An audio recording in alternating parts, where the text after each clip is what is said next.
السلام علیکم ورحمۃ اللہ وبرکاتہ۔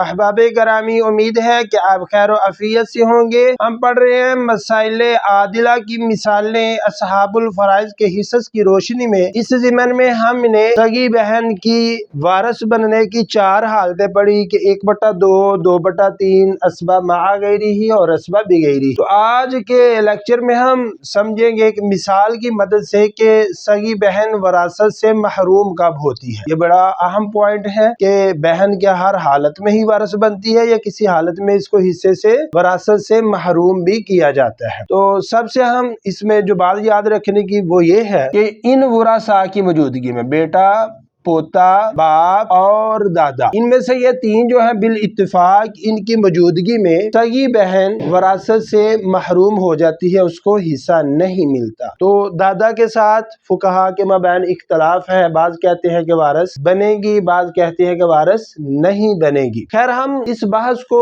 اس کی اپنی جگہ پر ذکر کریں گے جہاں فقہا کا اختلاف بیان کریں گے دادا کے متعلق۔ ابھی ہم جو اتفاقی بات ہے، ہم بیٹا، پوتا یا باپ، ان تینوں میں سے کسی ایک وارث کو لے لیتے ہیں مسئلے کے اندر اور اس مثال کو، اس چیز کو سمجھنے کی کوشش کرتے ہیں۔ میت کے ورثاء میں ہے جی بیوی، بیٹا اور سگی بہن۔ اس مسئلہ میں بیوی کو 1/8 ملے گا کیونکہ میت کی اولاد موجود ہے، اور بیٹے کو یہاں پر اسبہ بنایا جائے گا، اسبہ بنفسی ہی، کیونکہ سب سے قریبی مذکر میت کا یہی ہے، اور سگی بہن کو وراثت سے محروم کر دیا جائے گا کیونکہ میت کی اصل موجود ہے۔ جب میت کی اصل یا فرع موجود ہو، فرع کے متعلق بیٹا اور پوتا نیچے تک اور اصل کے متعلق باپ، بالاتفاق تمام فقہا کے نزدیک سگی بہن وراثت سے محروم ہو جاتی ہے۔ تو یہاں پر سگی بہن کو وراثت سے محروم کیا۔ اب اگر بات کی جائے اصل مسئلہ بنانے کی، تو اصل مسئلہ بنانے کے لیے ہم نے فروض مقدرہ کو چیک کیا، تو فروض مقدرہ میں سے صرف ایک ہی فرض موجود ہے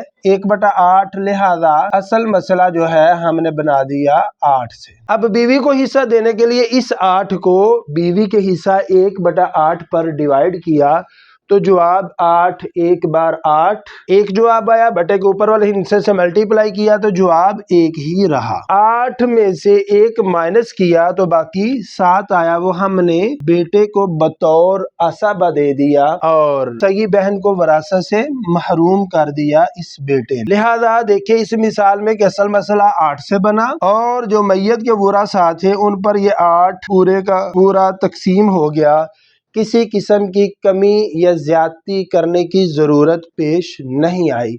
امید کرتا ہوں کہ آپ کو یہ مثال اچھی طرح سے سمجھ آئی ہوگی۔ اگر آپ کو یہ ویڈیو پسند آئے تو اس کو لائک کریں، زیادہ سے زیادہ شیئر کریں۔ اگر آپ چینل پر نیو ہیں تو آپ سے التماس ہے کہ آپ ہمارے چینل کو سبسکرائب کر لیں اور بیل آئیکن کا بٹن ضرور دبائیں تاکہ ہر آنے والی نئی ویڈیو آپ تک پہلی فرصت میں پہنچ سکے۔ السلام علیکم ورحمۃ اللہ وبرکاتہ۔